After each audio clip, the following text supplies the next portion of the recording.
what's up guys, Movie Maniac here.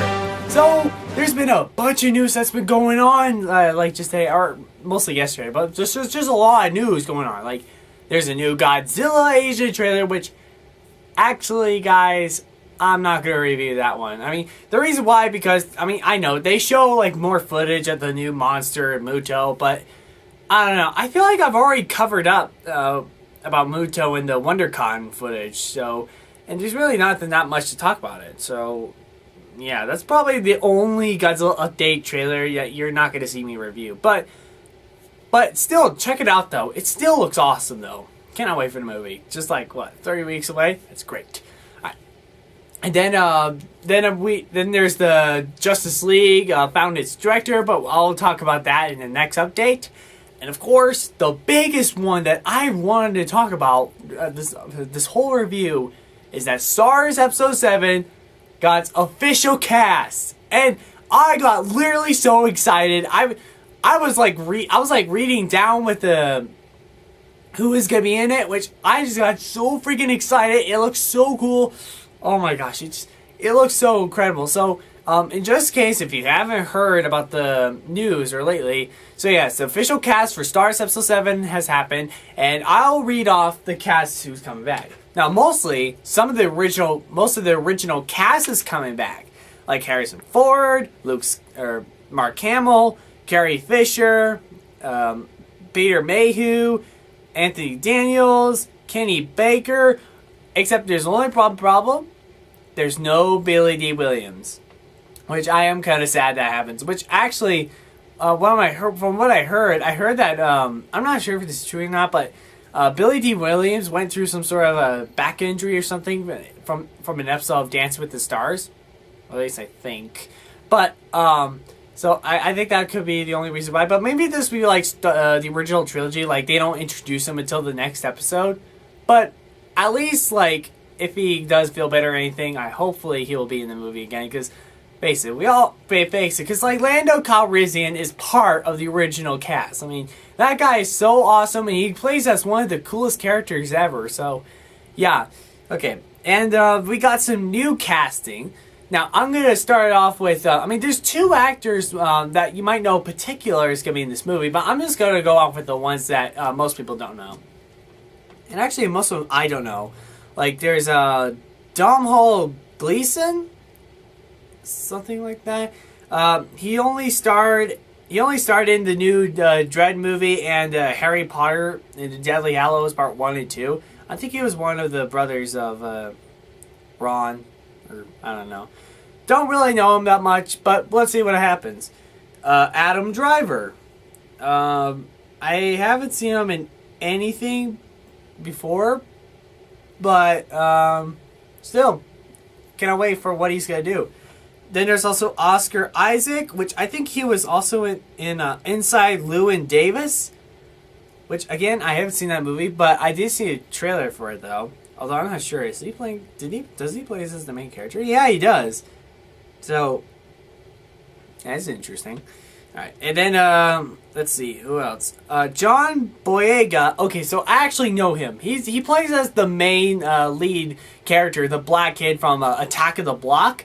So, he's going to be in this movie. That's interesting. Bringing in some Attack of the Block. Just hope they don't talk any gangster swagger in this one. Don't suck, actually. So, anyways. And then also Daisy Ridley, which this is actually her first time acting. So, yeah. So, I don't know anything much about her either, but let's just see what happens. Now, let's get to the two actors that most people know particular that's going to be in this movie. Max von Sydow. I mean, I keep pronouncing his name wrong. I'm sorry, but he's the old guy who plays as the silent jester guy for Extremely Loud, Incredibly Close, which I thought he was absolutely fantastic in this movie. And he was also in The Exorcist as well, and he plays great as Priest. And he was also in that cheesy '80s movie Flash Gordon as Emperor Ming. Like, holy crap! I mean, if I see him as a villain, I mean, I can see him as a villain. I mean, hopefully they'll put him as a villain, because that's a good villain choice, I would say. I mean, or if it's for any other character, then I'm excited to see what he is. What he's going to be. Who he's going to be. So, and last but not least, Andy Serkis, which I find this one the most surprising. I mean, for one thing, like I just never expect Andy Serkis to be in the Star Wars movie. I mean, most of the times whenever I think about Andy Serkis, I always think about Peter Jackson stuff and apes, because he was King Kong, motion capture suit for King Kong, and also he was Caesar from Rise of the Planet of the Apes, which maybe he'll play as a motion capture character in this one. Maybe, I don't know, but holy crap, I thought that one was the most surprising, because like, again, I didn't expect Andy Serkis to be in the movie, because I'm just like, Andy Serkis in the Star Wars movie? Huh. That's interesting. I mean, that's like saying, let's see, I'm trying to think of a really good actor. I mean, that's like saying if Daniel Day-Lewis was in Indiana Jones 5. Like, that would be freaking crazy. I mean, for one thing, I can totally see him doing for a Star Wars role. If it's a human role, actually kind of honest, maybe.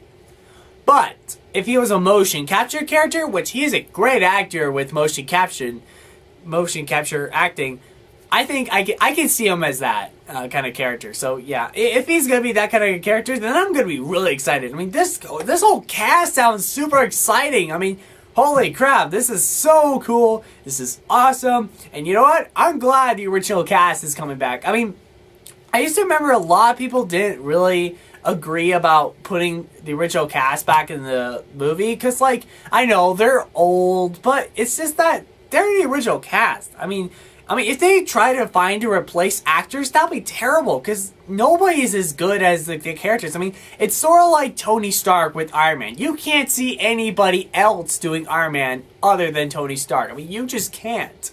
Or Jack Sparrow and Johnny Depp. Those two fit so well together. I mean, there's no way somebody else could play him. Just nobody. So, yeah, I mean, that's just how I see it with the original cast. So, and then, so yeah, I mean, even I interviewed people in that one video I did about why are people excited for this? I mean, yeah, if you haven't seen that, click my hand if you want to see the video. Okay, so yeah, and I did one question: should the original cast come back? They were just like Mary Fisher, or should there be nice to old people? They deserve it. No, they shouldn't come back. We don't want to look at them anymore. I don't think they should be in the trilogy at all. I think it should be after that. Because, I don't know, I think Luke should be dead and so should Han and Leia, because all their actors are really old. I say they should not come back, that they should have new, younger actors and actresses, because I think that's what the young generation would like. Bring them back and kill them off. Oh, interesting. I mean, why do people don't want the original cast? I want the original cast. That'll be awesome. I mean, I don't want them for main characters roles, because I know, I agree, they're kind of too old for that. But I feel like they should be something like supporting characters, like for the younger generations of like the Rebels or Jedis or something like that. I can see that happening. So, yeah. And let's see, what else do I have to say about this news? I mean, I think that's about it. I mean, for the most part, I think this is really good casting, by the way. I mean, you got the original cast back. You got Andy Serkis, which I thought was really surprising. Max von Sydow. I'm sorry if I got his name pronounced not right. But, and then also you get your new cast, which you're so excited to see him in. And, you know, I'm so excited for this cast. It's really actually very good. I mean, Zack Snyder, if you're watching this is what you call casting. I mean, you gotta think smart, you gotta think what they could do for a role, gotta think if they're perfect for the character or not. This is what I call good casting. And I love the cast. I love the casting so far. It's gonna be great.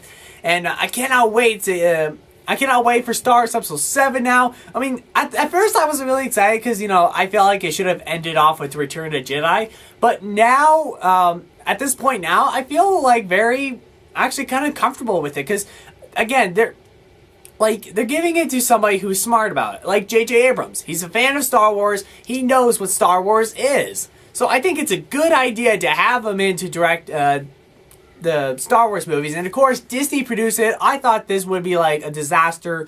But the way how they handled Marvel, though, it was like a huge success. So I'm giving all hopes for them. And I'm giving all hopes for J.J. Abrams. And this movie is just going to be cool. I just cannot wait for Star Wars Episode 7.